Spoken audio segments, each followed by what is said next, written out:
Unless there's, like, proximity things. Like, there's specific tools on one side of the cockpit, and on the other side of the cockpit there's separate tools. So it becomes a little bit more prominent as you get closer to it. It's like, this is a thing you can change. Right, yeah. You know, like, if you get close to the button controls, and you hear, like, little pieces of the musical elements that they control, like, on that side before you press any button. Then when you press them, they're like, ping, or whatever it is they do. I guess one question is, like, how do you actually make it a puzzle you can solve? That's like a game design question. Because like we're talking about the levers and stuff, that isn't really actually fixing. No, it's a tool. It's a tool. Stuff, yeah, exactly. It's a tool, and it's like it would make musical changes, but it's like interesting. This is a magical train that changes. So like it also helps suspend disbelief, right? It's like, right. Yeah. So there's specific actions that you have to take.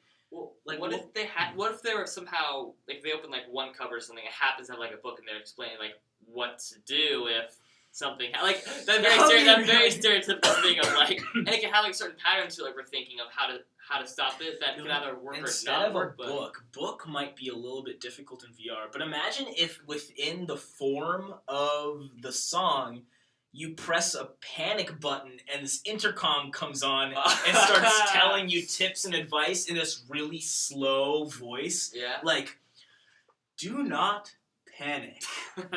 The first step is to pull the lever. This enables you, so it like walks you through the process of like either stopping, and that would make it a little bit less of a, and it's like, figure out the combination that turns the sky green.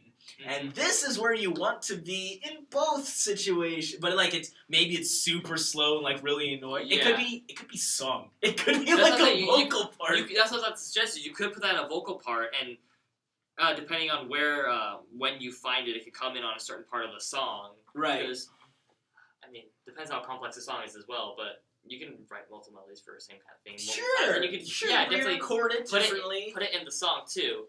And if they don't get it, then it's in minor whenever it's in. And that would be like so difficult to like pull off though. Depends if you do open chords. That's true. If you do, is it just power chords like? Exactly right. You can change it anytime. You could. I mean, well, because I'm always coming at it from an EDM perspective. No, absolutely. Music I listen to, but it doesn't have to be. So it could totally be like from a film score point of view, it is so easy to jump between keys. Yeah. It is actually very easy. I mean, just going from Ionian to Aeolian is really easy. Yeah. I mean, that's one of the easiest things you could do. Another interesting minor modal interchange. Yeah, and can you imagine that as like a transition, like suddenly 4 minor?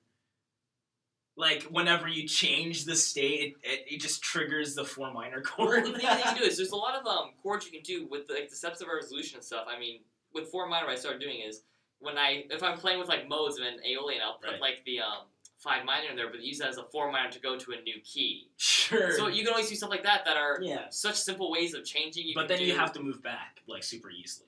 Yeah. Then you. That's a music theory thing. Yeah. But you could. I don't think it would be. But that would be a thing you have to think planning. about. It would planning. Yeah. Well, you'd have like a large part of the music video idea is. You have to, like, in this interactive music videos, you can't write a song and then be like, make this interactive for me. I mean, you can try, but I think the best music videos are going to be written with all the things in mind. But the question is like a game. You're writing a music game. How linear is this? Well, because that's another question. Because you might have to loop stuff certain times depending, because like, what if they don't hear what the voice says the first time with like certain combinations, and they have to listen to it again? You have to find a way to smoothly go back to hearing it again. You know. The thing is, I think the train idea can get away with not being so like the train idea can be linear, right? Or you go through forms. There's other ideas that I had which were like, you'd have to work a little bit with like success. I don't know. Would one of the options be to speed the train up enough that it just jumps the gap?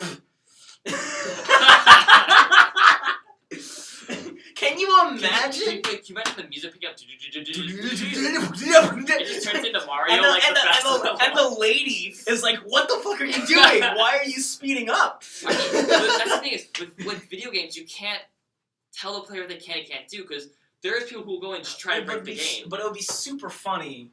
That would be really I think it would be that really great where like there's 3 options. One is you successfully break and like you find a way to stop the train by I don't know, you're pressing like doing the horn and then like it attracts something onto the track or whatever, and then you run them over and you slow down or something. Right. Yeah, it's like I don't know something. No, that could definitely work. That's the second one is you don't slow it down. And you just keep on going, you're like lost, and you're like, and then the last one is like, you're like, all right, how fast can I make this baby go? Yeah. And there's like this like weird like ram thing. You're like, what I was imagining is at the very end of the situation, you kind of get like a bird's eye, like not bird's eye view, but you get like teleported out of the train as like the final like moment happens and you get to observe it in this super cinematic shot because you can get away with that. I feel like just like teleport them to a separate location rather than like flying them around, but like teleport them to certain locations so like and like change that and they get to see like the results. So like if you manage to speed the train up enough, it goes and like you get like this like massive like train like emerging and just steam leaking off of it and it goes like back onto the tracks. It just keeps going. And you can imagine like time, right? the cooler ending, But for that you'd have to figure out a way both to like it within the puzzle give them the option to speed up the train. Well, you hint at subtly like to slow it down this way, to reverse it, do it the other way. So if you realize that you're going too slow, somehow you can speed it up. Like, imagine if you could shovel coal into the train. But you could make that. You could make that an option. Yeah. I mean, it's like go faster. It could be. Or what if you had the option to unlink the cars and that accidentally made you go faster? Oh my god. Well, you could do it like if you don't want to like walk through the train a lot. You could do like say it's like. I don't know if this would ever happen, but like I have a double-decker train kind of thing. Sure, why not? But I've built them. you try to like go like, but below the cockpit could be like the coal. So like you literally like press a button to go make it faster, and you just go down like a little like thing of stairs or like a ladder, and you're in that room. You start shoveling to make it faster. You press a button like it takes you down on the elevator. Yeah, and you get to see the inner work. What if there were other buttons in the middle of the elevator that you're like, oh, press that? And I don't know what exactly would be the purpose of that, but I totally think that. Obviously, when you go down into the plutonium boiler room, you could have a totally different vibe of like music and still like panicking, and that could be like honestly. You might not even have to be in control of that the first time. Maybe the first time you go down, it's like there's like go check out the engine and try to figure out what's happening. Yeah. And like it would be really funny if you could accidentally fuck up and make the thing go faster. Yeah. Maybe that'll be a planned thing. Maybe you can't break the train. Maybe the solution is to make it go faster. I like that's a good idea. Yeah. Well, I mean, how would you break a runaway train? I guess you could like. Try and destroy the plutonium generator or whatever and just, like, coast your way along to the end. Yeah. Or another thing is do we give them something to break it with? That's the question.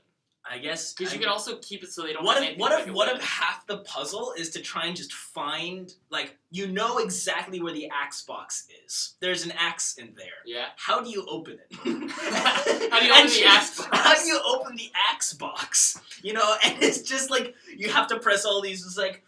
No, and like throughout the whole experience, axes are floating in the sky to remind you. You just can't read. Yeah, it's like no, or like there's a cloud shaped like an axe, and it's just like hinting at you the entire time. And then you grab it, you're about to hit it, and it says, "Time to go back up." Takes you back up to actually hit it.